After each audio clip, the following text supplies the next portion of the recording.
só uma leve travada pelo começo da gravação. Começou a gravação agora, né? Começou. Então, beleza. Aqui, nessas questões, que são um texto um pouco maior, eu vou acabar lendo elas, né? E vou resolvendo, assim, mas se surgir alguma dúvida, claro que vocês podem abrir o áudio, falar assim, professora, você trocou uma palavra, ou não entendi porque eu troquei uma palavra, ou alguma coisa assim, porque às vezes aqui no pensar fica um pouco confuso de entender quando é um texto muito, muito grande. Mas vamos aqui, então. Antes eu só queria, então, talvez voltar aqui pro... Acho que tá muito lá na frente. Então aqui, vamos voltar para esse resumo aqui, né? No caso aqui da minha ligação iônica, eu vou ter a transferência total de um ou mais elétrons. No caso da ligação covalente, eu vou ter o compartilhamento de 2 elétrons, né? Seria o compartilhamento de um par, ou mais de um par, né? No caso do nitrogênio e tal. E daí, no caso da ligação covalente coordenada, eu vou ter o compartilhamento de 2 elétrons, sendo que um dos elementos vai contribuir com 2, vai contribuir com um par, e o outro vai contribuir com 0. Daí, no caso da ligação metálica, os átomos vão compartilhar os elétrons entre si, né? Lembrando a propriedade dos metais, que então eles têm essa tendência a doar elétrons, né? Então aqui até tinha ficado uma dúvida nessa questão por conta da água líquida, né? Aqui na questão, como ele não está especificando se é pura ou não, a gente pode considerar que se ela não for pura, a água líquida ainda não é uma melhor condutora do que o cloreto de sódio fundido, porque o cloreto de sódio fundido vai ser um líquido só com íons Na mais Cl menos. Então, a água ela vai ser uma mistura de muitos elementos e então isso faz com que a tendência da água tenha uma condutividade elétrica menor, né? Por essa mistura de elementos, por não ser muito pela água pura não ser muito polar, e daí a mistura da água polar com substâncias polares ainda não torna ela tão polar quanto o cloreto de sódio fundido, né, que é o NaCl. Então, agora, prosseguindo aqui, né, para a gente continuar as nossas questões, esse aqui também, ele está falando aqui dos 3 tipos básicos de ligações químicas, né, ele está pedindo, então, para eu analisar essas substâncias químicas, e aqui nas alternativas ele está falando especificamente de ligações covalentes. Então, se eu ler aqui, né, as propriedades, né, dos materiais, os pontos de ebulição e fusão, todos eles estão relacionados com os tipos de ligações químicas que seus átomos realizam, né. Então, só vou conferir o chat aqui, tá tudo certo. Tá. Então, aqui na minha questão, ele tá aqui 5 compostos, né? E eu tenho que descobrir qual tipo de ligações tem dentro desses compostos. Eu posso fazer, claro, aqui ficou um pouco desconfigurado, né? Eu acho, porque algumas vírgulas não ficaram bem aqui, mas acho que dá para entender.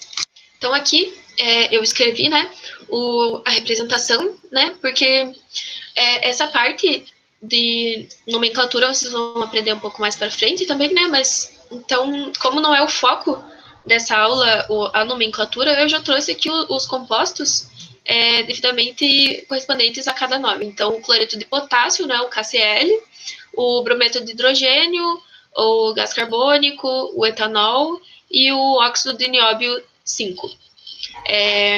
Então, ali ele está pedindo para eu ver as substâncias que apresentam ligações covalentes. De bater o olho aqui no cloreto de potássio, vocês acham que ele é covalente ou é iônico?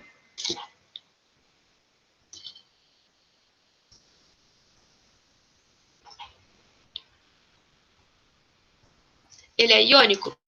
Bom, se a gente lembrar lá, então, que vai ser o metal e um ametal.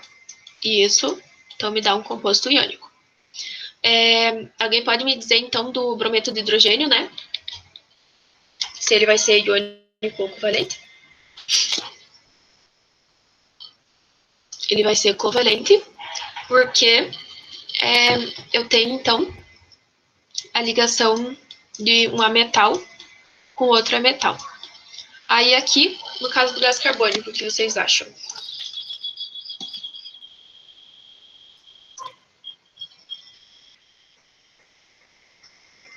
No caso do gás carbônico também vai ser, então, um ametal ligado com outro metal, ligado com outro metal. Então, são 3 ametais. E aqui, no caso do etanol, que é uma...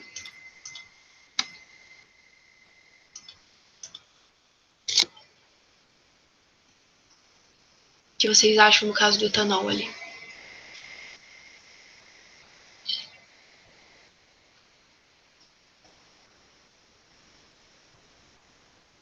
Vai ser covalente também.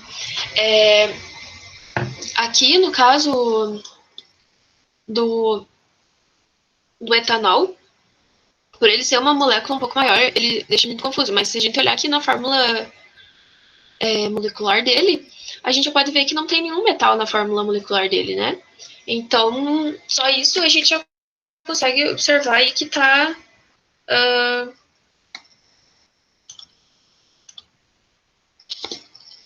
o etanol tá caro, né? Cada vez mais. Então, continuando aqui, no caso do nióbio, o que vocês me diriam? O nióbio, o óxido de nióbio, ele vai ter ligações? Tá. Se tiver na prova apenas o símbolo, na fórmula molecular, você quer dizer? Ali com as letrinhas e os números?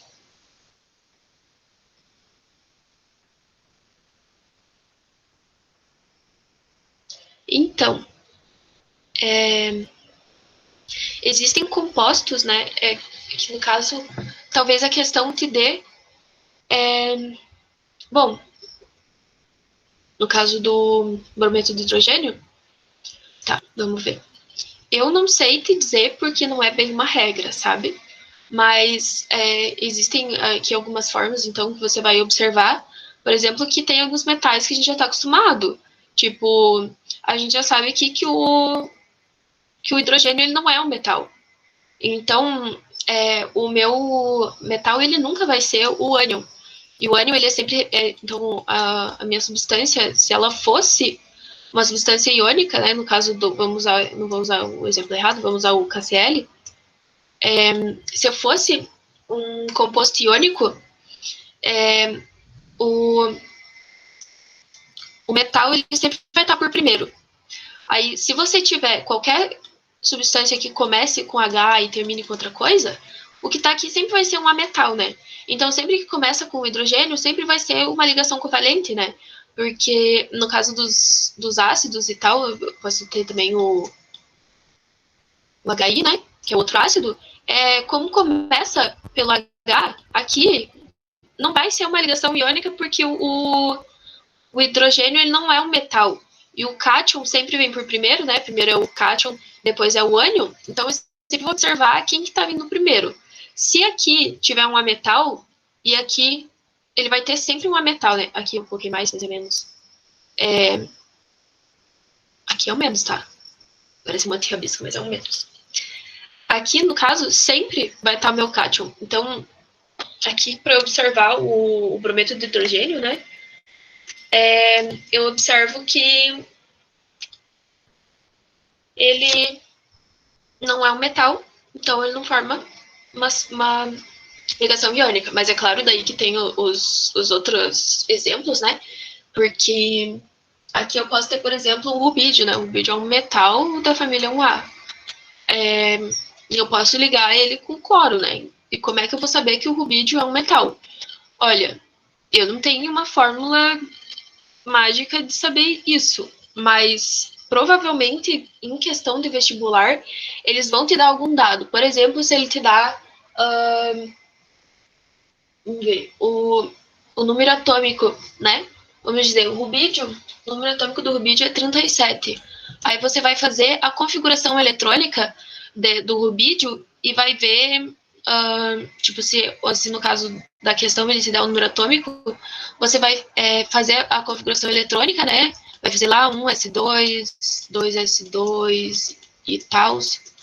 E daí, lá no finalzinho, né, na camada de valência, ele vai te dar que tem um elétron na camada de valência. E isso vai te dizer que ele é um metal da família 1A. Só que se ela não te der nenhuma informação, provavelmente vai ser um mais conhecido, né? Aqui no caso do nióbio, no caso, ele é um metal, né? Só que ele é um metal um elemento de transição, no caso, né? Um metal de transição.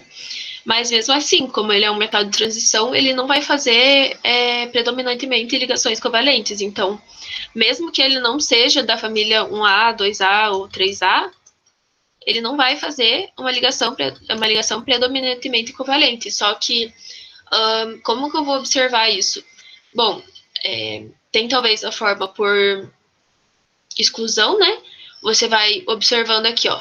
Eu já sei que essa daqui é iônica, então não conta. Essa daqui, covalente, então conta.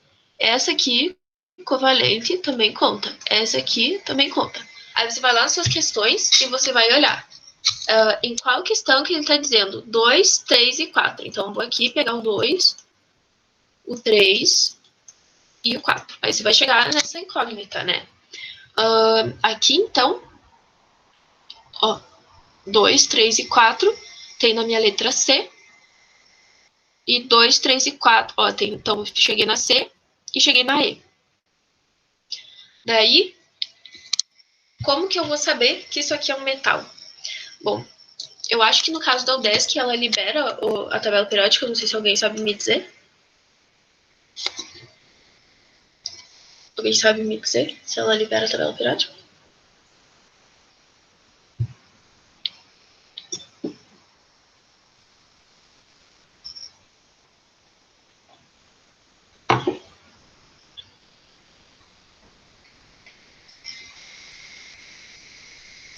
É comum em vestibulares que não dão, assim, as informações sobre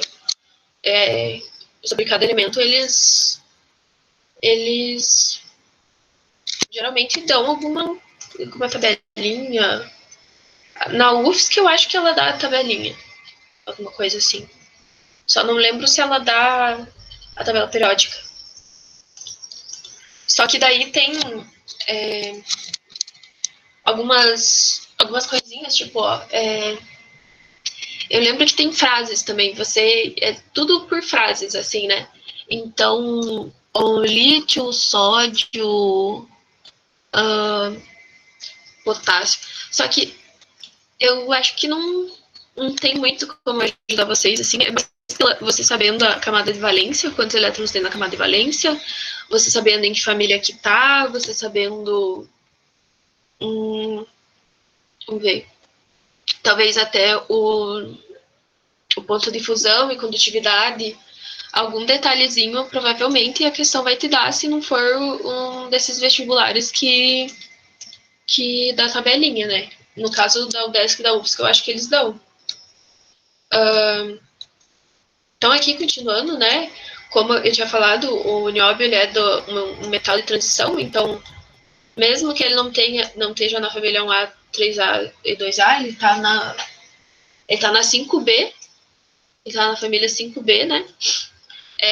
Então, ele não vai fazer predominantemente covalente. Então, nesse caso, outro detalhe, né, que a gente tem que saber é que a ligação predominantemente covalente ela vai se dar entre ametais.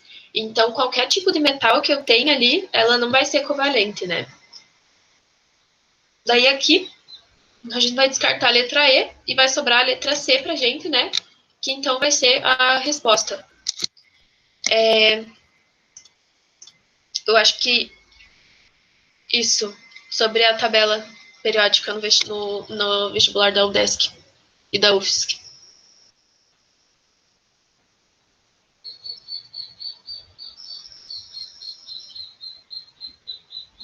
O pior que eu acho que o da UFSC que eu fiz ano retrasado, foi 2019. Eu acho que fiz em 2019 o da UFSC. Nem faz muito tempo, mas a vida vai indo e a gente vai esquecendo. Tá. Acho até que eu coloquei 2 vezes essa questão. Então acho que eu vou deixar para fazer ela mais para frente. Eu só vou conferir aqui, mas eu acho que eu coloquei ela 2 vezes mesmo.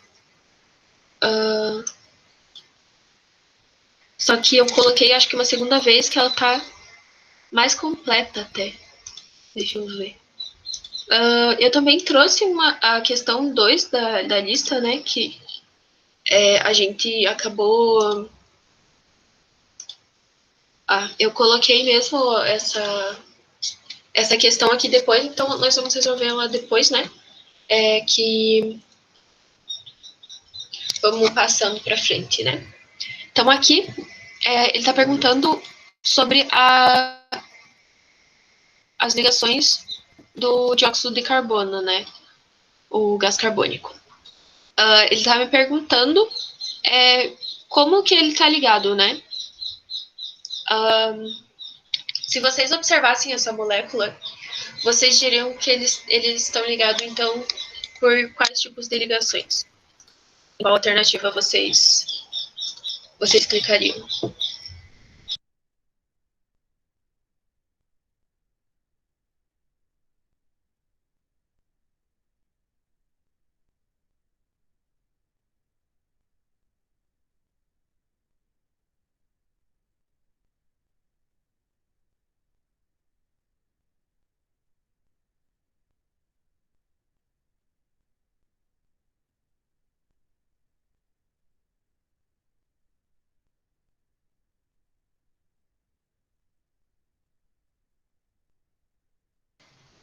A C e a D são iguais? Vamos ver.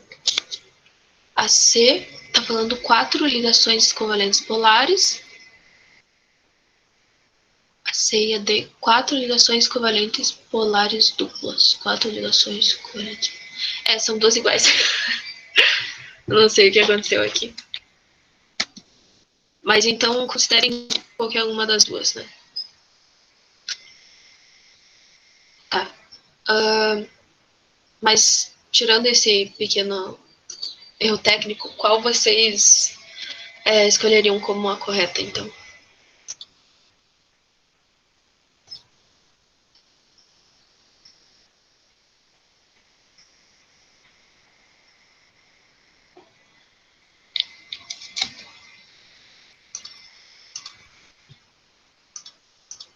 Letra A, né?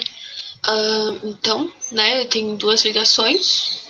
No caso, as 2 são duplas, né? Ou eu poderia dizer 4 simples.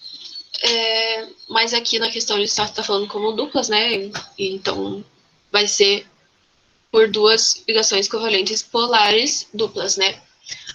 Aqui nesse caso não se confundam, né? Eu coloquei até aqui, né, que a polaridade das ligações é diferente da polaridade da molécula. Porque aqui nesse caso, quando vocês forem ver geometria molecular, vocês vão ver que essa molécula ela é apolar, mas ela é composta por ligações polares, né?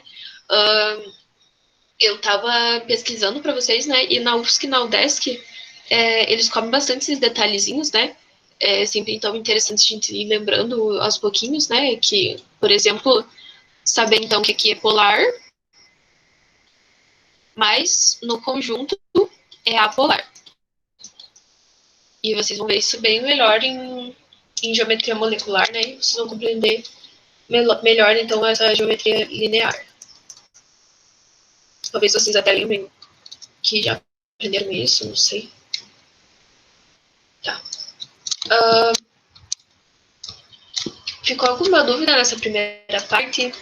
Vocês querem que eu fale mais alguma coisa nessa questão do começo, assim? Porque daí eu vou partir para propriedades agora e também dá para continuar tirando dúvidas, né?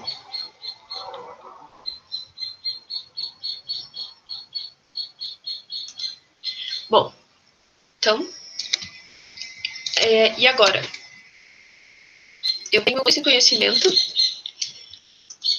sobre ligações. Mas é só isso que eu tenho que saber? Não. Infelizmente, sempre que a gente estuda uma coisa, tá sempre faltando muito mais. E nunca acaba o que estudar. Então, por isso eu primeiro queria começar com uma dica para vocês, né? Sobre resolução dos exercícios, né? Talvez eu falei que ia voltar normalmente com a monitoria na semana que vem, mas talvez eu não consiga, né? Porque eu tô em fechamento de semestre agora e tá bem complicado para mim, corrido, né? E então, tirando isso, né? Eu queria dar uma dica para vocês. Quando vocês estão fazendo uma questão e você pensa assim, poxa, não entendi nada. Primeiro, pesquise. Mas como que eu vou pesquisar? Você pesquisa palavra por palavra. Eu prefiro ler, eu gosto de ler. Eu pesquiso a palavra no Google. Mas se você prefere pesquisar pelo conteúdo e assistir um vídeo, também é bem legal, você vai aprender também. Só que assim, se você está fazendo uma questão, aí você deixa para depois pesquisar, você não vai completar aquilo no seu cérebro.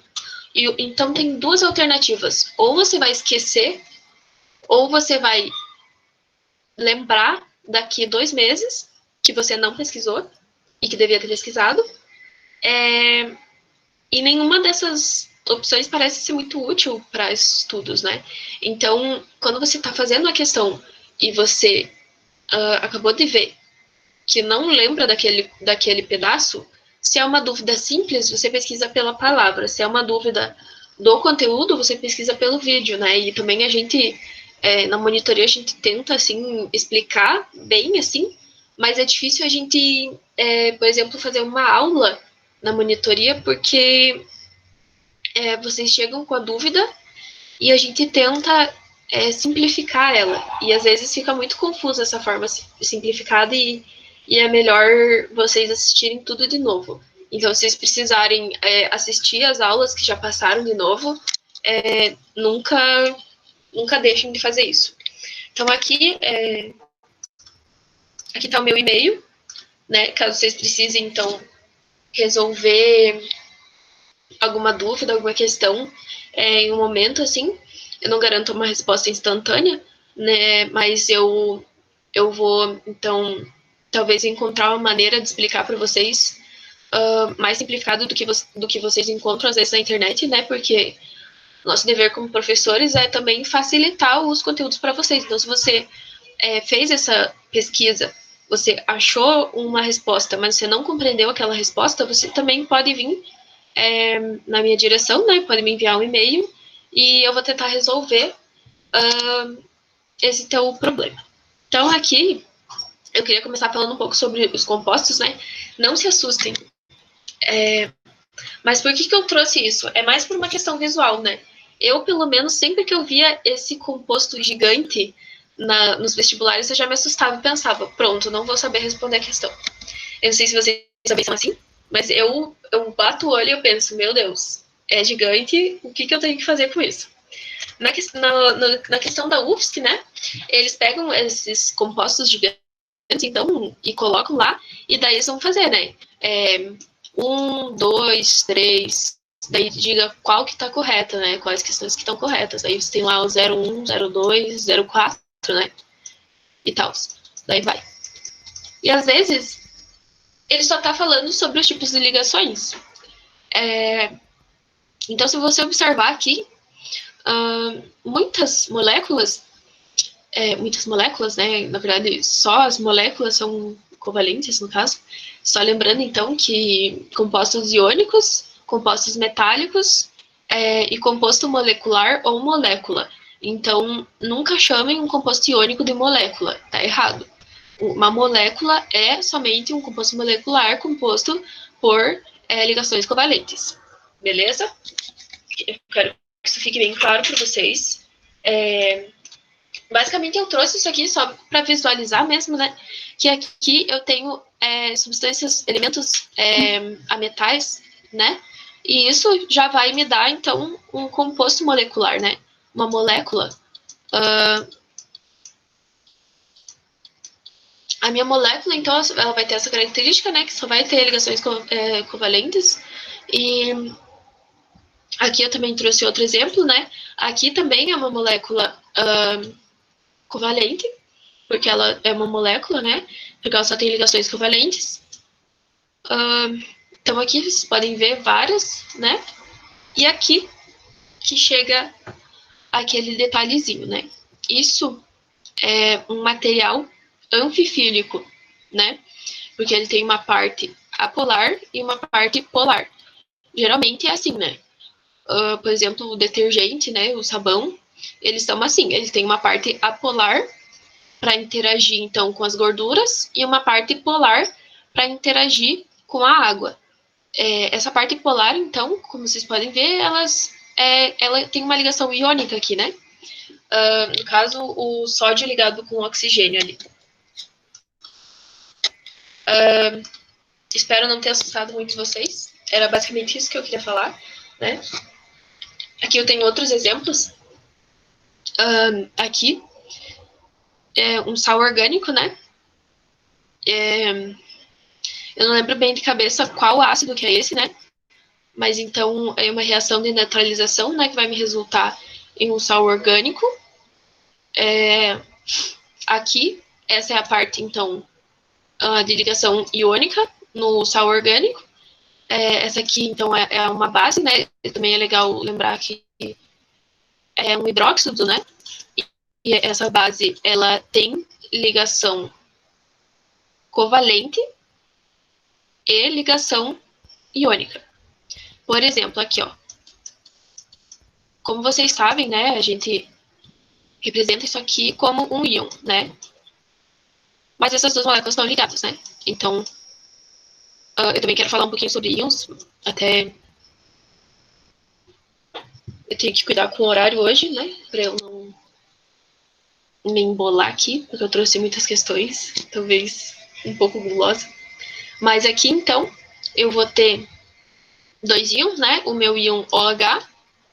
Dentro desse íon eu tenho, então, uma ligação covalente e ligado com um íon Na+. Isso vai me resultar, então, no hidróxido de sódio, né? Que eu não terminei de escrever aqui. Hidróxido de sódio. Isso eu trouxe mais por fator curiosidade, né?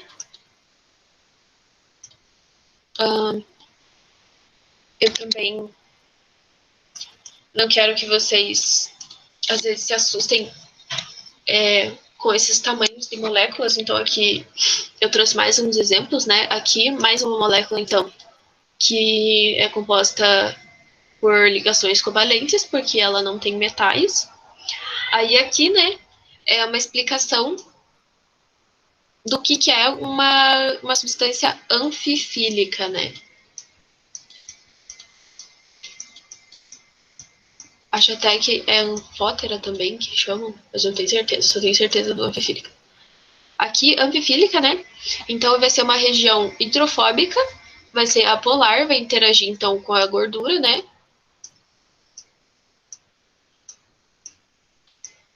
E essa aqui é uma região hidrofílica, que vai ser uma região polar, vai interagir com a água, né? Ou com compostos polares.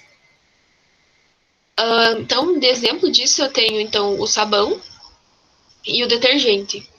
Aqui no sabão, então, eu vou ter essa ligação iônica e essa ligação iônica. E esse resto aqui, covalente, né? Então, aqui, só uma curiosidade também, né?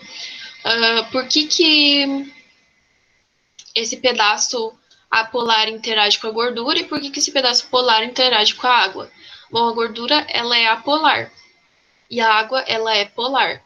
Então, uma parte apolar vai dissolver uma parte apolar e uma parte polar vai dissolver uma parte polar. Ou seja, semelhante dissolve semelhante. Então, polar com polar, apolar com apolar.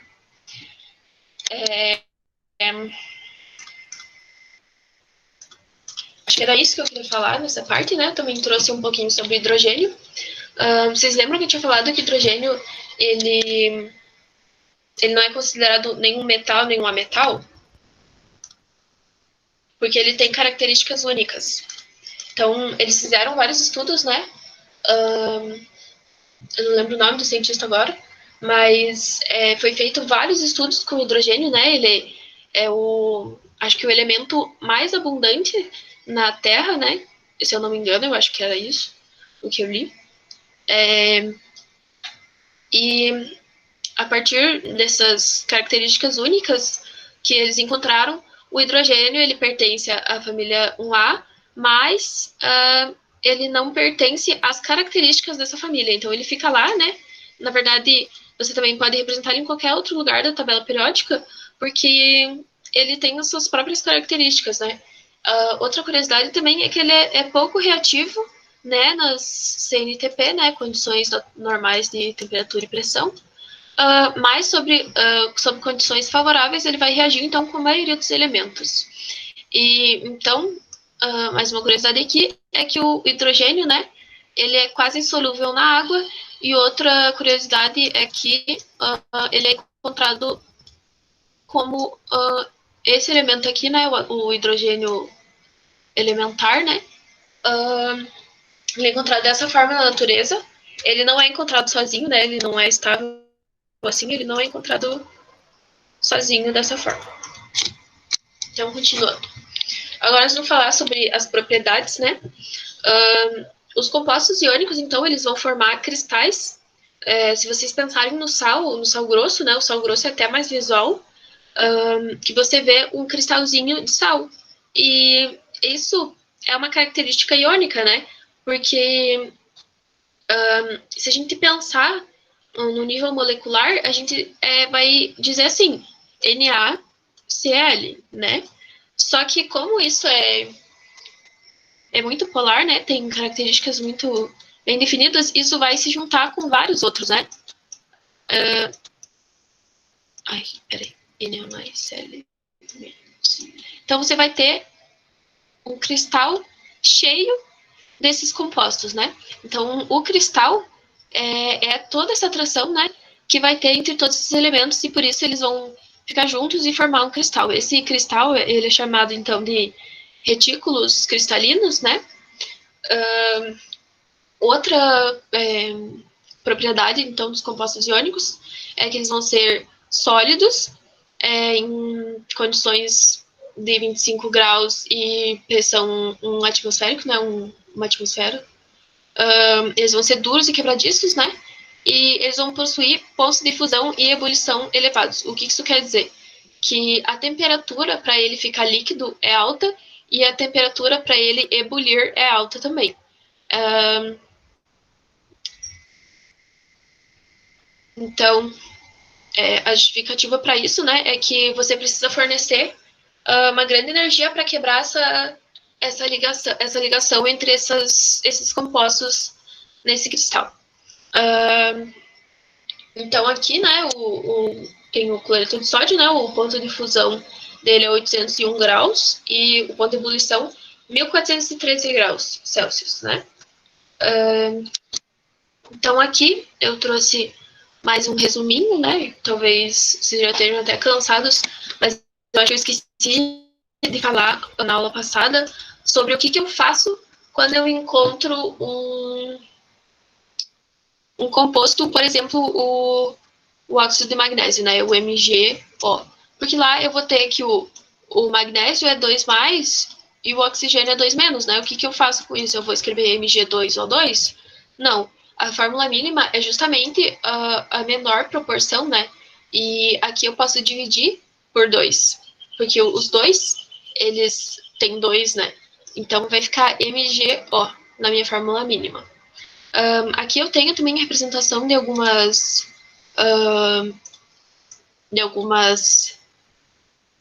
estruturas iônicas, né? No caso, o cloreto de césio, o sulfato de zinco e o fluoreto de cálcio.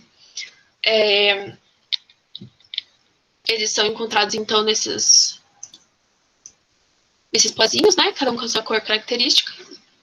E essa vai ser, então, vários compostos juntos numa estrutura. Tá.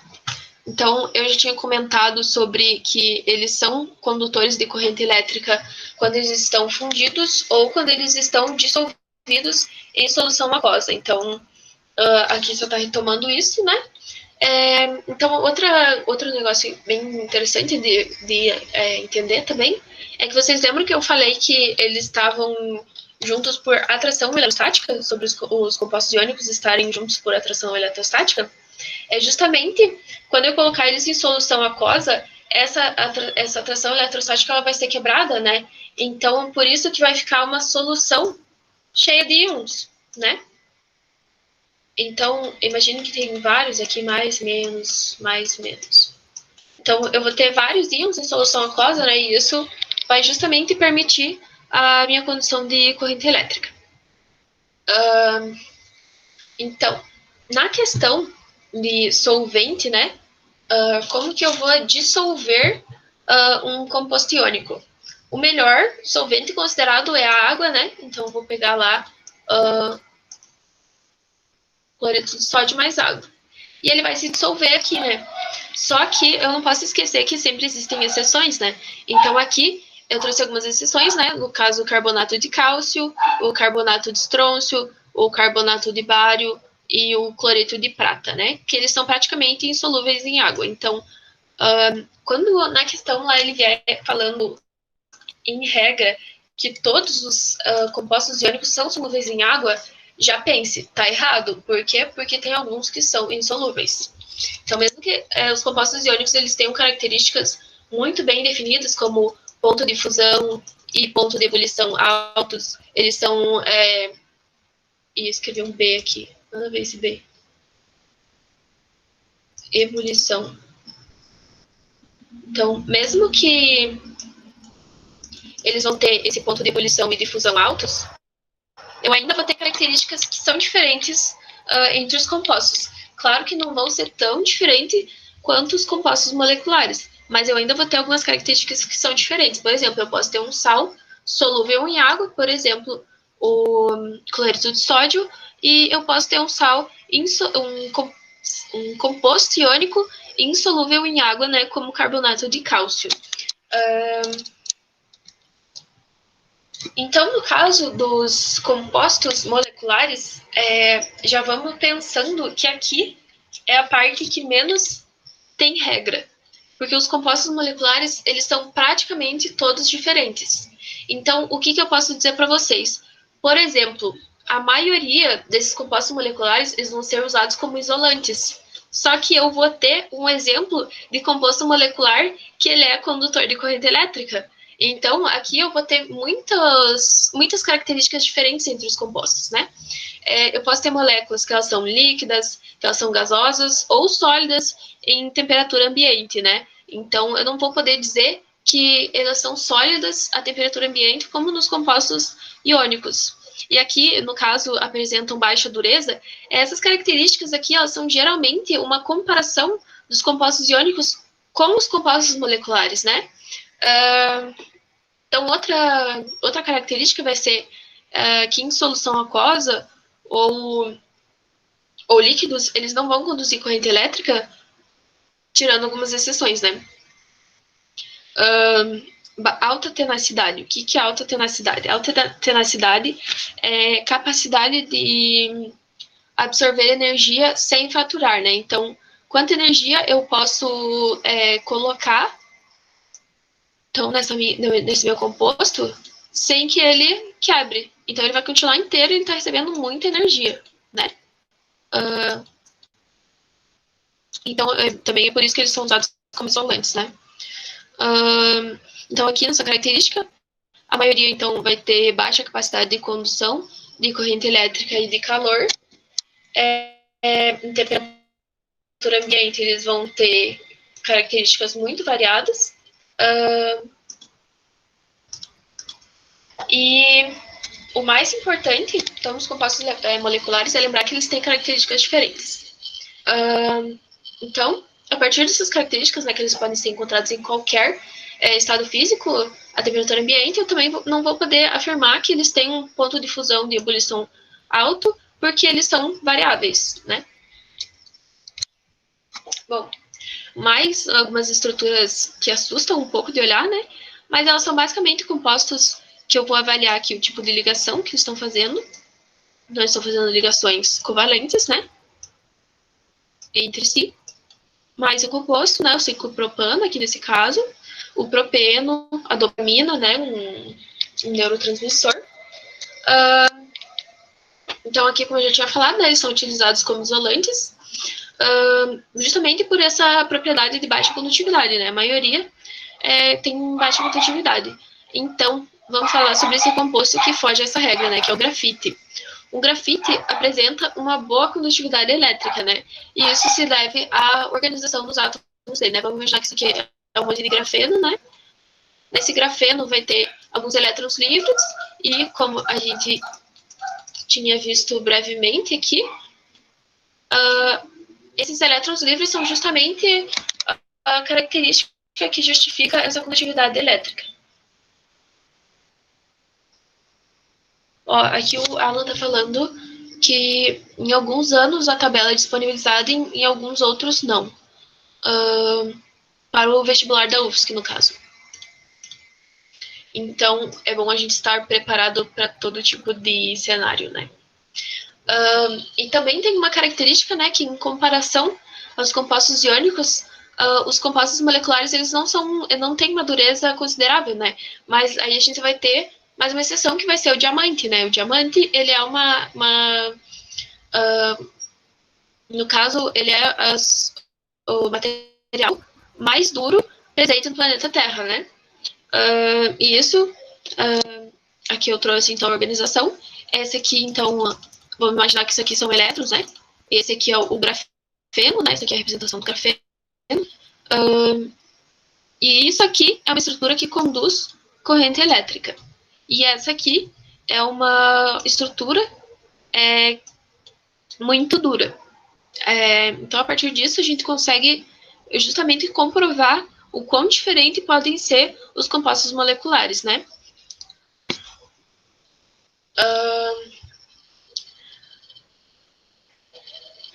Então, aqui só outra curiosidade é que não é possível fazer uma solução condutora de corrente com grafite, né? Então, você só vai justamente conseguir essa estrutura com elétrons livres aqui nessa estrutura sólida do grafite. Então, mesmo que ele seja um bom condutor, ele ainda não vai formar uma solução condutora. Então, no caso dos compostos metálicos, né, eu também vou ter umas propriedades muito bem definidas, né? Eles são ótimos condutores, né? Seja sólido ou líquido, né? Eles são excelentes condutores, né? Eles são, então, encontrados na fase sólida, mas, então, existe uma exceção, né? Que é o mercúrio. O mercúrio, que vinha dentro dos termômetros antes, até provarem que ele faz mal para a saúde, né? Agora não é mais feito isso, né? Então, os metais vão apresentar um brilho característico, eles são... por que eles são muito bons condutores? Eles são bons condutores se você pensar lá na teoria de mar de elétrons, né? E você tem menos e mais no meio. Esses menos aqui são elétrons livres, né? Esses elétrons livres são justamente, então, que vão justificar essa condutividade elétrica, porque eles têm muitos elétrons livres. Então, eles vão ter também, assim como os compostos iônicos, eles têm elevados pontos de fusão e de ebulição, ou seja, eles precisam de uma temperatura muito alta para passar para o estado líquido e uma temperatura muito alta para ebulir. Então, aqui, outras propriedades, né, com aqueles nomezinhos que ninguém se lembra. No caso da maleabilidade, né, facilidade de produzir chapas e lâminas, né, e ductibilidade, que seria facilidade de produzir fios. Essas características, então, são bem importantes para questões descritivas. Vou aproveitar um segundinho para eu tomar uma água aqui.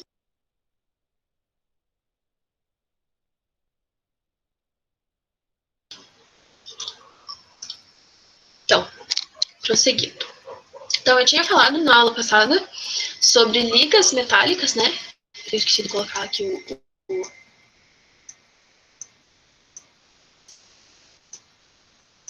Gente, eu tô sentindo que eu tô falando muito rápido. O que vocês acham? Tá de boa? Vocês não estão entendendo nada? Querem que eu volte em alguma característica? Tá tranquilo? Então, beleza, vamos continuar nesse ritmo aí. Tá. Então, aqui, né, é mais uma questão da gente pensar nas ligas mais utilizadas, né, que a gente mais conhece. O latão, né, ele é muito utilizado. Ele é feito, então, com cobre e zinco. O aço inoxidável, que eu falei na aula passada, né, que vai ser, então, ferro, carbono, níquel e cromo. E vai ter essa característica, né, que não enferruja, né, as pessoas que cozinham agradecem, aquelas panelas brilhantes são a melhor coisa para os olhos. Aí o aço comum, né, que no caso ele enferruja, no caso vamos fazer lá, eu fiz até eu coloquei uma tabelinha aqui, então, para que serve, né. Então aqui, ó, nesses 4 primeiros aqui eu vou ter resistência à corrosão. Então você vai colocar lá que se você lembrar que é resistente à corrosão, você talvez já consiga assimilar para que ele é utilizado, né? Então, se ele é resistente à corrosão, quer dizer que ele vai ser utilizado em tecidos ou materiais que precisam ter justamente essa resistência, né? Aqui no caso o amálgama, né? Aqui ele só está falando para o uso de restauração de dentes, né? No caso do mercúrio com prata e estanho, mas aqui ele também é misturado com ouro. Ele é utilizado então justamente para a mineração do ouro, né? Então aqui no caso o amálgama ele vai ter essas duas utilidades, né? Aqui ele vai ser então para restauração de dentes e para mineração do ouro. Só que no caso daí vai ser utilizado justamente essa liga de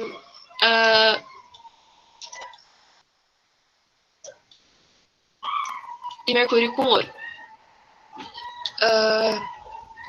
Aí no caso aqui do ouro 18 quilates, né? Aqui está falando de uma porcentagem de ouro que vai ter esses 18 quilates, né? O 24K, na verdade, então ele quer dizer o ouro 24 quilates vai ser o ouro puro, né? O 18 quilates, então vai ser uma mistura de ouro e cobre, também pode ter prata, né? Não precisa ser necessariamente. Isso aqui também, vocês não precisam se preocupar com tudo isso, né? Mas é interessante, assim, a questão de curiosidade, né? A gente saber, então, que no caso, essas principais ligas, né? Eu diria que, então, a do bronze, a do latão, essas 4 primeiras aqui, e o ouro 18 quilates, né? Que são as ligas metálicas que a gente mais ouve falar, né? O amálgama não é tão falado, mas mesmo assim é legal a gente saber que serve para mineração do ouro, né? E para restauração de dentes, né? Até eu acho que não é mais utilizado, por causa do mercúrio, ele é prejudicial à saúde, né? Então, não é mais utilizado o amálgama de mercúrio com prata para restauração de dentes. Até onde eu sei, né? Então, eu até tinha comentado na aula passada justamente sobre esse processo do aço nossa, eu tô falando todas as vezes ácido, né? O aço inoxidável, então. Aço inoxidável. O aço inoxidável, então, ele vai ter justamente essa característica de não enferrujar. De não oxidar, no caso, né? Que tem daí aquela formação, acho que é o óxido de ferro, né? Ele não forma isso daqui. Justamente por causa dessa camada protetora de cromo, né? Esse processo, então, digamos que o cromo protege o ferro, né? É chamado de processo de passivação, né? Porque essa camada de cromo, ela é chamada de camada passiva, né? Então, essa camada de óxido de cromo, ele oferece proteção contra corrosões, né? Então, se você arranhar lá o teu utensílio de aço inoxidável, você vai recuperar esse pedacinho, digamos, com óxido de cromo e vai continuar protegendo, então, ali o ferro, né, que vai ser, então, essa camada mais interna. Então, a partir desses compostos metálicos, no caso da organização dos metais, eu vou poder dizer que eles vão se organizar em duas estruturas, né? Uma delas vai ser organizada, né, que ela vai ser chamada, então, de retículo cristalino. E essa aqui vai ser, então, chamada um material amorfo, né? Que vai ser, então, desorganizado, né? Eu gosto de resumir dessa maneira, né? Organizado, ordem, sem ordem. Então, um composto de retículo cristalino, né, nessa organização dos metais, vai ser um composto com ordem. Então, o que quer dizer que esses átomos aqui, eles estão organizados. Aqui no caso do amorfo, vai ser sem ordem, então eles estão desorganizados, né? Então, essa disposição dos átomos, ela fica sem ordem, né? Também tem outras nomenclaturas para tipos de estruturas, né, cristalinas, no caso da ordem, né? Quando você tem ordem, então você vai ter 3 estruturas para definir essas ordens, né? Isso também eu trouxe a quesito de curiosidade, então talvez vocês não precisam se preocupar muito em decorar essas estruturas, né? Mas é legal a gente saber que existem 3 estruturas, né? Então, pra gente é legal aqui saber os nomes, né? Essa aqui vai ser, então, o cúbico de corpo centrado, CCC, a cúbica de face centrada, CFC, e a hexagonal compacta, né? Que vai justamente se referir, então, a organização, né? Então, dos átomos nessa estrutura. Então, se você pensar lá, isso aqui está comportando vários átomos, isso aqui também está comportando vários átomos, isso aqui também comporta vários átomos de uma maneira organizada, então, nesse tipo de estrutura. Bom, então aqui outro exemplo, né, que vai ter, então, ou no CCC, né, cúbica centrada, então vai ter esse exemplo do ferro, vanádio, nióbio, cromo, que vão se organizar nessa estrutura, né? Então, esses outros aqui já, eles vão se organizar naquela segunda estrutura, e o titânio, zinco, magnésio, eles vão se organizar nessa estrutura aqui hexagonal compacta. Bom, aqui eu trouxe um resumo para vocês, porque eu queria falar um pouco sobre resumos. Vocês gostam de fazer resumos ou vocês preferem voltar o conteúdo inteiro e estudar tudo?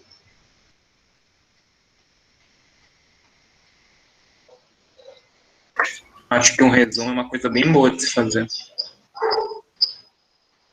Então, eu trouxe esse resumo aqui para vocês, né? Eu que fiz, na verdade. E porque eu tinha pesquisado um resumo pronto, mas eu achei que faltava um pouquinho ainda. Porque é justamente isso, né, Lucas?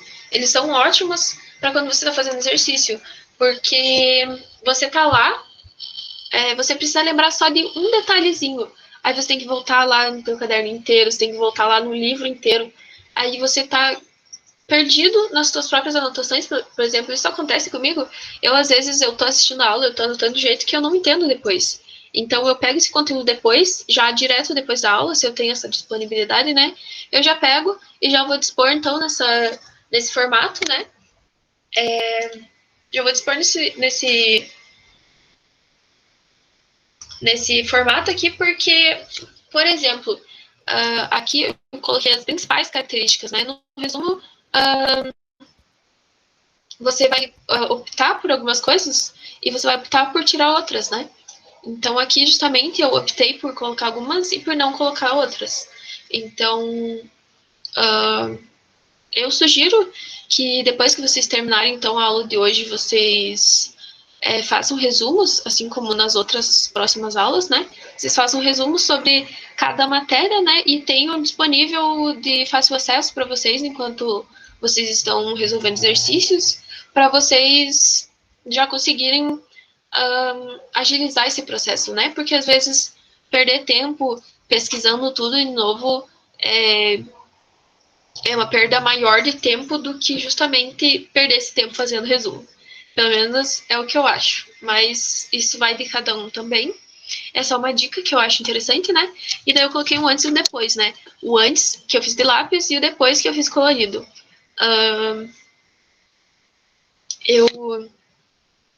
Eu gosto só um pouquinho de caneta colorida, mas eu acho que a cor, ela também ajuda nessa questão visual, né? Por exemplo, eu coloquei um conteúdo específico só com uma cor, ou uma outra parte específica com uma cor só, e uma outra parte com uma outra cor, e daí aqui uma outra parte com outra cor. Porque eu vou estar separando em blocos, né? Então, na hora que você for justamente acessar esse resumo, você vai justamente já bater o olho direto na parte que você precisa, né? Então, também se vocês quiserem usar esse resumo como base, né? Para vocês terem na pastinha de vocês, então, eu recomendo que vocês façam seus próprios resumos, porque você vai escrevendo o que você vai lembrando, depois você olha no resto do conteúdo e vai anotando e corrigindo o que você escreveu, e isso também já é uma maneira de estudar e repassar o conteúdo. Bom, eu já vou começar direto pela questão 2 da lista, né? Eu acho que não vai dar tempo de fazer todas, porque a gente tem agora, então, meia horinha de aula, mas se der tempo de fazer todas, melhor ainda. Obrigada aí para quem achou bonita. Eu não sei, o Alan quer fazer a chamada agora? Isso, acho que é um bom momento agora que vamos trocar um pouquinho o ritmo ali para as questões. Pessoal, quem tiver presente aí, nome completo para a chamada, então. Mesmo esqueminha de sempre.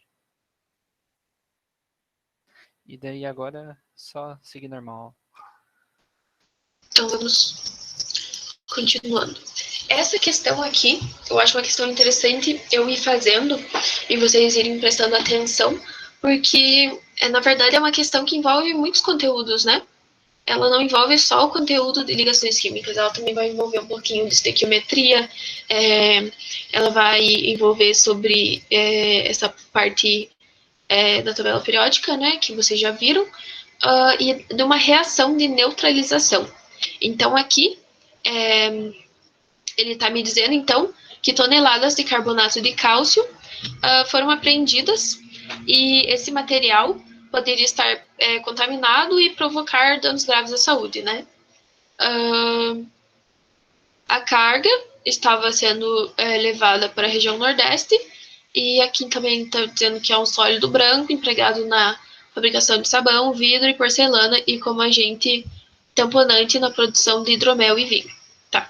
Então ele está pedindo para eu considerar algumas alternativas sobre o carbonato de cálcio. Então, primeiro, ele está me perguntando se o carbonato de cálcio é um sal básico formado pela reação de neutralização entre o carbonato de cálcio e o hidróxido de potássio.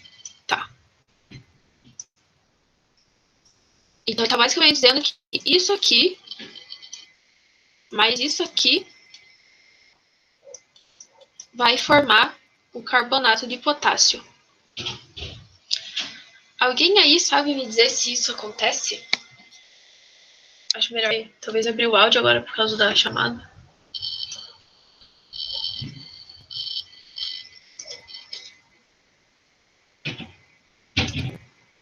Então, isso não acontece. Por quê? Porque na neutralização vai precisar de de um ácido mais uma base, né?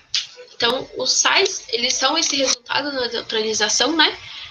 Que vai, então, ter a reação de um ácido mais uma base, e isso vai formar um sal mais H2O, né? Água.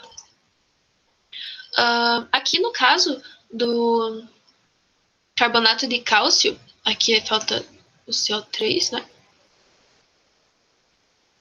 O carbonato de cálcio ele também é um sal. Então, se eu reagir um sal com uma base, não vai ocorrer essa reação de ácido mais base. Então, aqui eu já consigo enxergar, então, que essa primeira afirmativa ela está errada justamente porque não está ocorrendo uma reação de neutralização. Então, ela é falsa. Tá. Então, a minha segunda afirmação, ela está falando que o átomo neutro de potássio possui 19 prótons, ao passo que o íon K+, possui 18 elétrons. Tá. Então, como que eu posso explicar isso? Vocês acham que isso está correto?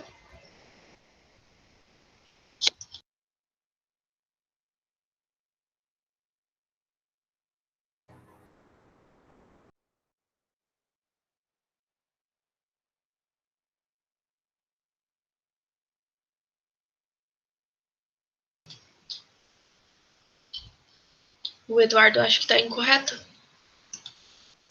Então, vamos ver. Aqui, então, se eu pegar aqui o meu potássio, ele tem o número atômico igual a 19, o que quer dizer que ele tem 19 prótons e 19 elétrons. Correto?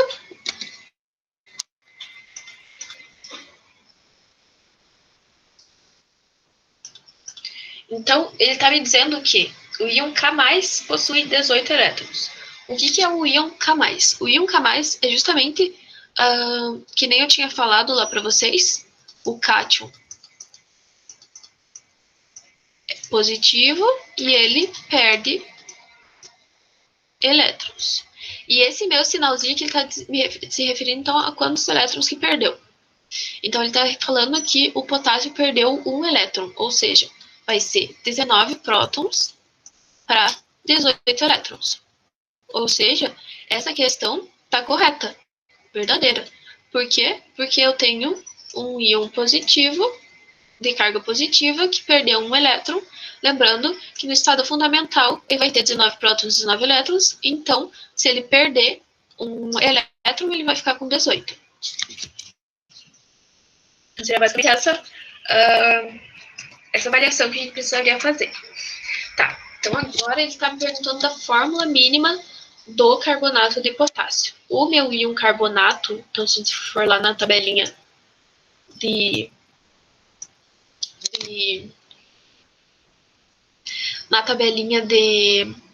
Gente, fugiu a palavra agora. Na tabelinha de íons, né?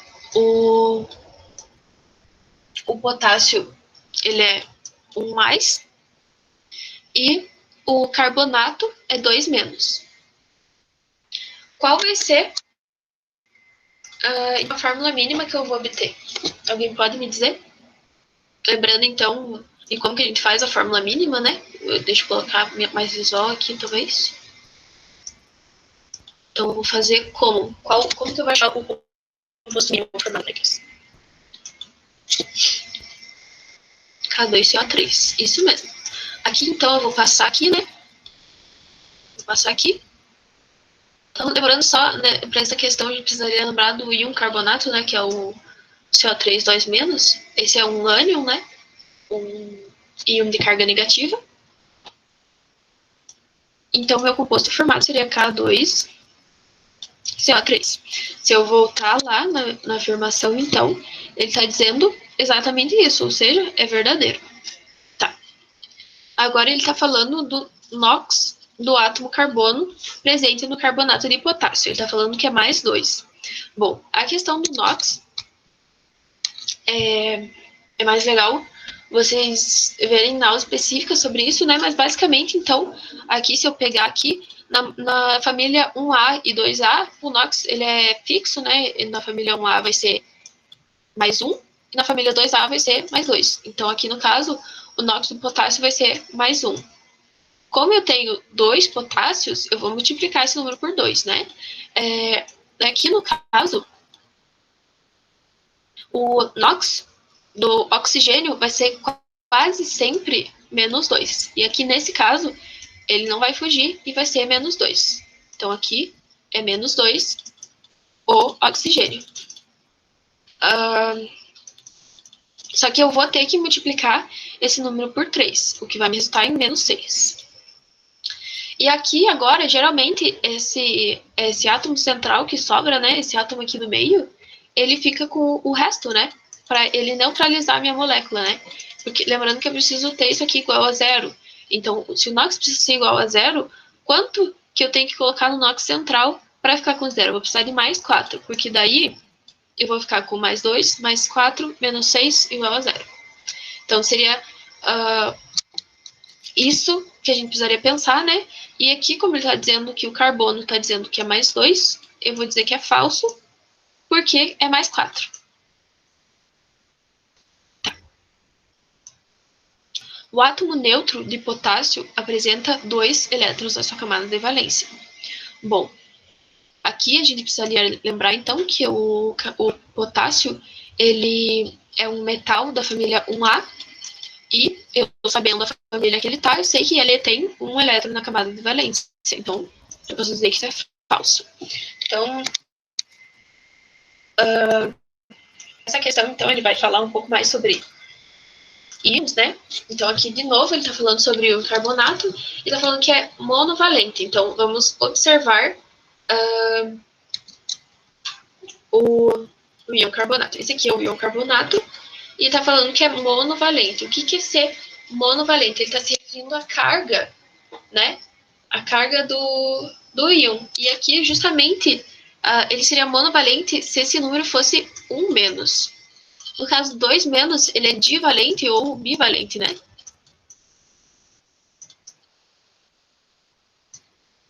Então, esse monovalente, bivalente, ele vai justamente se referir a esse número que está aqui, né? Então, 1 mono, 2 bi, 3 tri, e assim por seguinte. Então, aqui no caso, ele está falando que é monovalente, está dizendo que tem 1 menos, né? Então, é falso. Então, aqui, agora só falta 64, né? Bom, na 64, na verdade, antes eu vou mostrar aqui, então, a reação que ocorre, né? Também por questão de curiosidade. Que reação que me resulta, então, no carbonato de potássio? Bom, vai ser justamente uma reação de neutralização entre um hidróxido de potássio, né, que é uma base forte, e um ácido fraco, né, que vai ser o ácido carbônico. E isso vai me resultar, então, em um sal mais água, né? Então, partindo para 64, então, a 64 está basicamente dizendo que para preparar meio litro de solução aquosa contendo carbonato de potássio, né? 2CO3, contendo 0,1 mol por litro, são necessários 691 miligramas de carbonato de potássio. Então, essa vai ser uma questão de estequiometria, vocês também não precisam se assustar ainda. Mais para frente, vocês também vão ver um pouco mais sobre estequiometria. Eu não sei se vocês já tiveram esse conteúdo, se vocês já esqueceram, mas aqui eu vou precisar, então, fazer essa proporção, né, de quantas gramas eu tenho em um mol de carbonato de potássio. E aqui, o meu primeiro passo, então, vai ser descobrir quantos gramas de carbonato de potássio eu tenho 0,1 mol de potássio, né? E eu vou encontrar que tem 1,382 gramas. Tá. E daí eu preciso saber, né, quantas gramas tem em meio litro, né, de solução. Então, aqui, eu quero dizer, então, que eu tenho, segundo essa concentração molar, eu posso dizer que eu tenho uma massa de 1,382 gramas para 1 litro. Então, eu tenho X para meio litro. E isso vai me resultar, então, X igual a 691 gramas. O que quer dizer, então, 691 miligramas. O que quer dizer, então, que a minha questão está correta. Isso me resultaria, então, numa soma de 70, né? 2 mais 4 mais 64. Essa questão estava com o gabarito errado na lista de vocês. Eu corrigi o gabarito, né? Eu pedi para a professora fazer as correções. Eu acho que já está atualizado para vocês. Mas se não tiver, eu quero que vocês considerem esse gabarito aqui, né? 2, 4 e 64, que são as opções, então, que estão corretas. Então, prosseguindo aí com as nossas questões. De novo, eu tenho aqui, então, pedindo para eu avaliar os compostos. Então, aqui, de novo, ele está pedindo ligações covalentes entre esses compostos. Novamente, como nosso intuito não é, então, a nomenclatura, eu já trouxe, então, os compostos aqui. E eu quero que vocês me digam, então, esse primeiro aqui, se ele tem ligação covalente.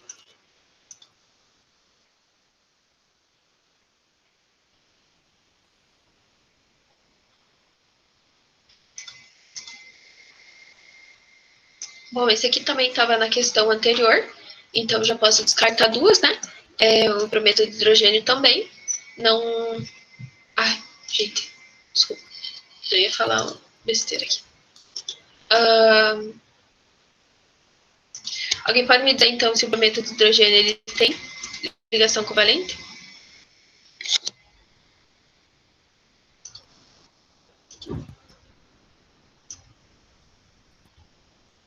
Ele tem, porque ele é formado por dois ametais. Então, aqui no caso do dióxido de carbono também. E eu quero que vocês me falem, então, do metanol, se ele tem ligações covalentes.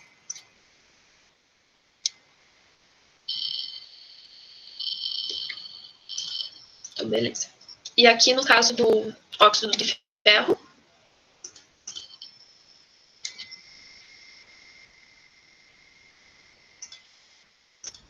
então, a partir dessas considerações, aqui eu cheguei em 2, 3 e 4, né? Até acho que é a mesma resposta da outra questão, né? Só muda os compostos. Eu vou chegar então na letra D. Tá. Aqui é aquela questãozinha que eu tinha colocado antes, mas que eu deixei para resolver agora. Ele está pedindo o caráter iônico mais acentuado. Ele está pedindo o composto, então, que tem o maior caráter iônico. Aqui ele deu, né, o número atômico de cada um, isso também ajuda nos vestibulares que não apresentam tabela periódica e tal. Aqui a gente pode fazer, então, a configuração eletrônica, né, e descobrir se são metais ou não. E também a gente consegue ter uma ideia de onde, na verdade, a gente consegue saber onde eles estão na tabela periódica, né? Então aqui eu quero saber qual é o composto com maior caráter iônico.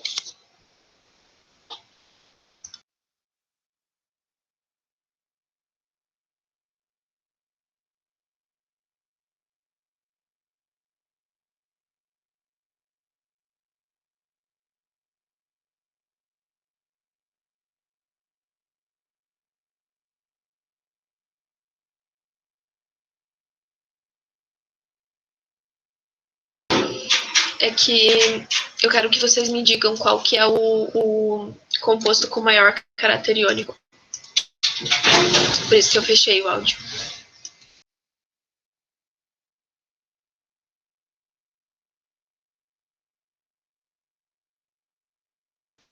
Então vai ser justamente então o fluoreto de potássio, né? E como que eu posso avaliar isso de uma maneira fácil? Então aqui eu vou ter o F2, eu já posso descartar, né? Porque não é uma substância iônica, né? É uma substância covalente. Aqui também, no mesmo caso. No caso do sódio e do iodo, então eu vou ficar entre essas três opções. O que é o meu fator mais decisivo nessa questão? Que eu tenho a ligação entre um metal e um ametal. Se eu lembrar lá daquela característica lá, fui ontem no clube e só comi peixe hoje. Eu vou ver aqui que o meu composto mais eletronegativo é o flúor, né? E a partir disso eu consigo dizer que quanto maior a diferença de eletronegatividade, mais iônico vai ser, né?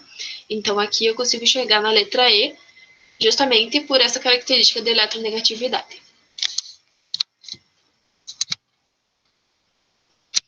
Tá. Então aqui ó, é uma questão então sobre as ligas metálicas, né? E eu quero que vocês me digam então o metal que está presente nas ligas de latão e nas ligas de bronze.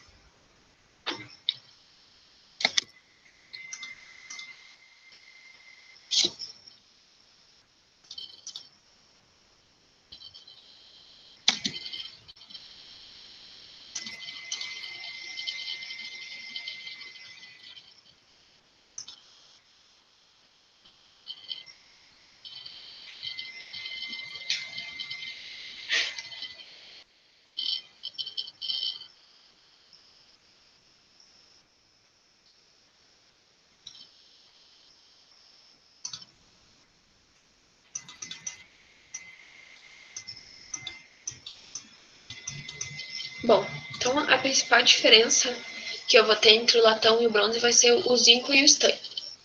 É que em um eu tenho zinco e no outro eu tenho estanho, mas em ambos eu tenho cobre, né?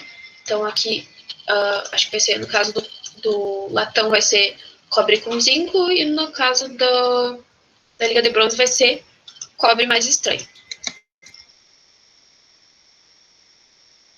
Então vai ser o cobre que eles vão ter em comum, né?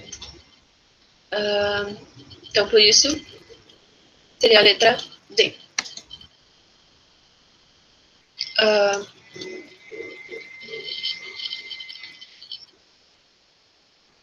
Que orgulho de vocês, a maioria acertou. Isso que é uma parte que eu considero assim difícil, sabe? Eu não sei se vocês anotaram, né? Mas então aqui tem de novo então que o latão ele é, então essa vai ser essa mistura de cobre com zinco, né? E daí vai ser a liga de bronze, vai ser justamente do cobre mais estanho. Acho que é estanho, esse. É isso aí. Então, prosseguindo aqui, né? Então aqui ele está pedindo ligações predominantes iônicas, então origens a compostos iônicos com as seguintes características. Eu quero que vocês me digam qual alternativa vocês acham que está correta.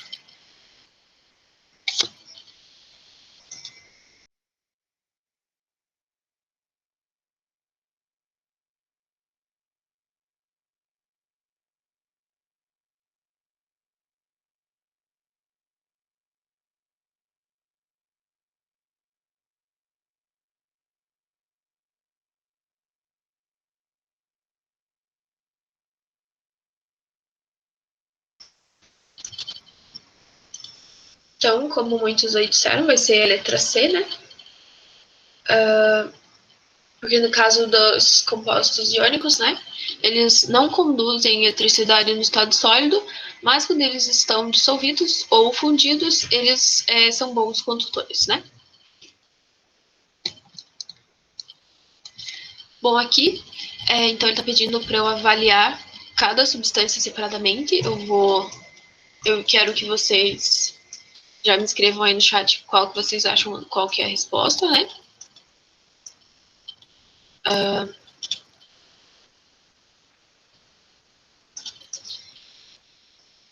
Acho que eu não vou poder desenhar, senão eu vou dar a resposta, né? Vou deixar para desenhar depois.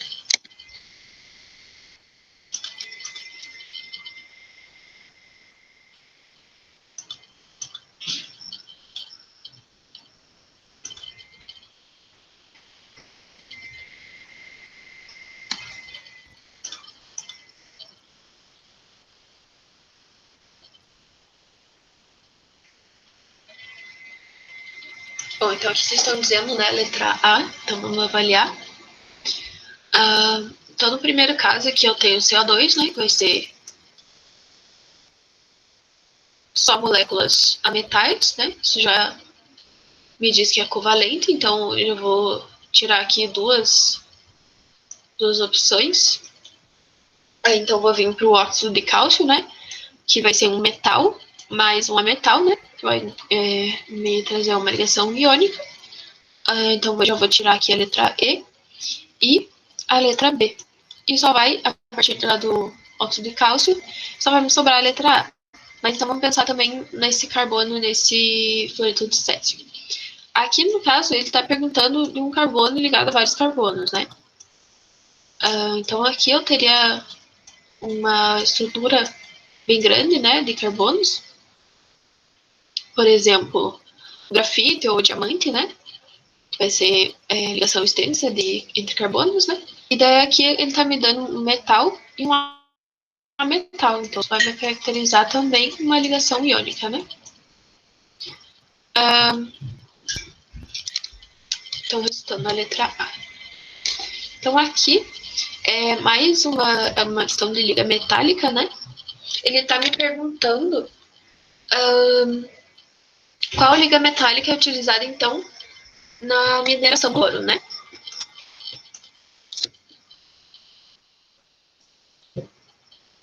Vocês conseguem me dizer qual a alternativa? Bom, então, assim como eu tinha dito para vocês, né? O amálgama ele vai ter dois usos, então um vai ser para reparação de dentes, né? Usado no dentista, e outro para mineração. Então vai ser mineração mais mercúrio, né? Hg mais ouro. Aí aqui, né? Vai ser prata mais mercúrio, né? Daí aqui no caso para dentes.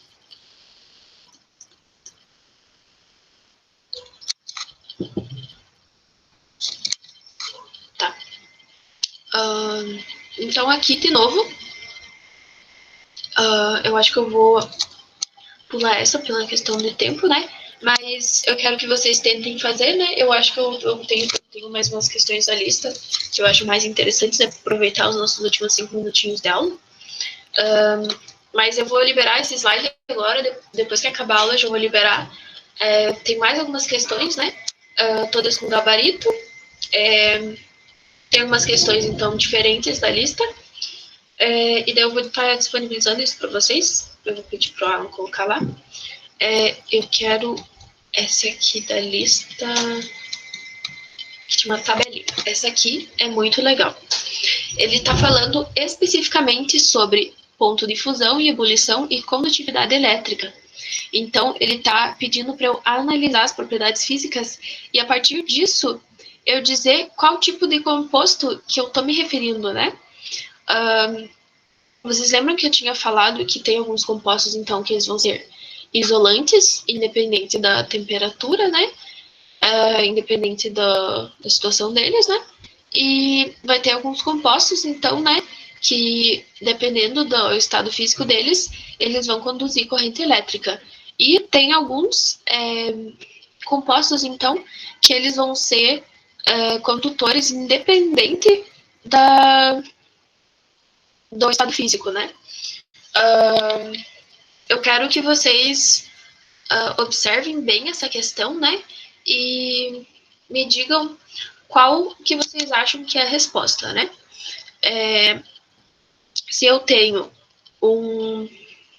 vamos dizer aqui, o composto A, e a 25 graus ele é isolante e a 1000 graus, graus Celsius ele é condutor, ou seja, 1000 graus Celsius é maior que o ponto de fusão dele.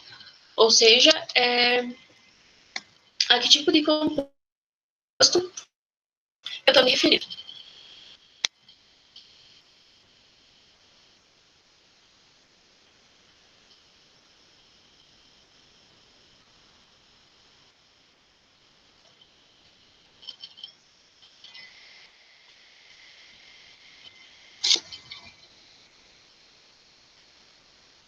Bom, aqui eu tenho, então, me referindo ao composto iônico, né?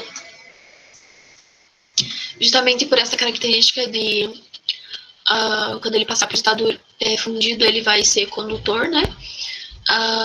Aqui no composto B, alguém sabe me dizer quando que eu botei um composto independente, ele vai ser isolante? Uma substância molecular, então? Isso mesmo. Então, aqui eu vou ter uma substância molecular. E daí você já saberia me dizer, então, no caso do composto C, quando que ele vai ser condutor independente do estado físico?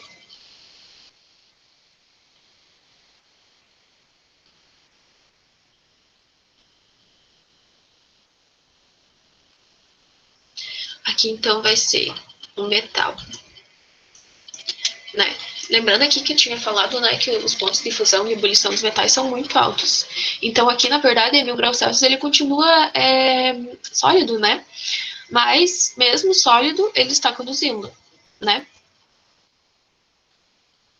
Então, aqui, a letra D, ele é isolante em ambos os casos. Alguém saberia me dizer que tipo de composto que eu tô falando?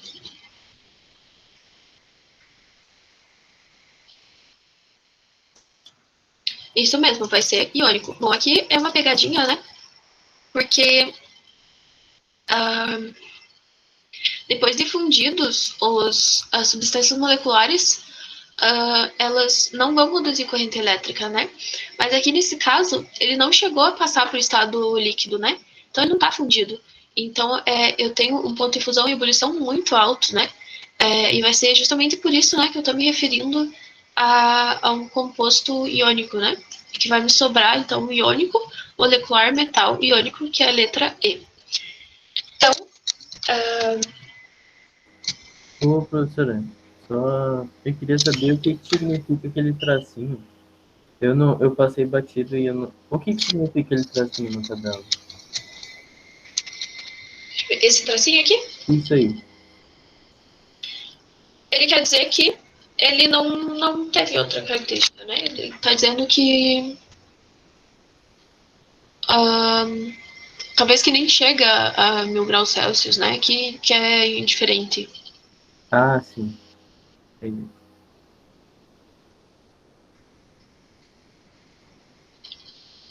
Tá, então por isso era hoje não, por hoje era isso. Deu nosso horário de aula. Eram essas duas aulas que eu tinha programado para vocês. Eu vou ver bem certinho se eu vou conseguir fazer as monitorias semana que vem, mas qualquer coisa também vocês serão informados. Eu espero que vocês persistam, né, nos estudos de vocês. Nunca desistam, né, de estudar, porque estudo é a coisa mais importante, talvez, na nossa vida. É tudo que nós temos, né? E até mais, né? Se alguém quiser me procurar nas monitorias. E muito obrigada pela atenção de vocês.